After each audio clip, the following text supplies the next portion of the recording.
I am the Tofu Golem. Please enjoy the video. You're starting with sticky notes because it's built into Windows 11 and syncs. First, sign into your Windows account if you haven't. That enables syncing. Open Start, type sticky notes and launch the app. Once open, click the gear icon and enable Notes Sync so your notes travel with your account. Now create a new note by clicking the plus button and type the content you want on the desktop. Make sure the note is named or distinct so you can place it precisely later. Once you have notes created, you'll place them on the desktop visually.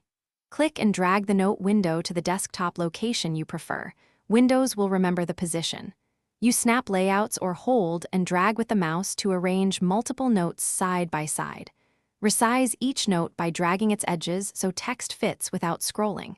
Make sure to pick contrasting colors for readability.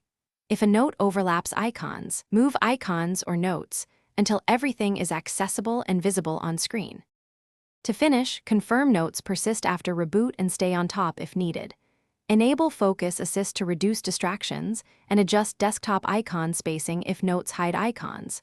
If notes don't reappear, sign out and sign back into sticky notes or restart the app. That often forces sync. If syncing still fails, reset sticky notes from Settings app's advanced options. This restores functionality, but back up important text first. Finally, make sure Windows updates are applied so sticky notes runs smoothly and securely. Thanks for watching. Consider subscribing if we helped you today.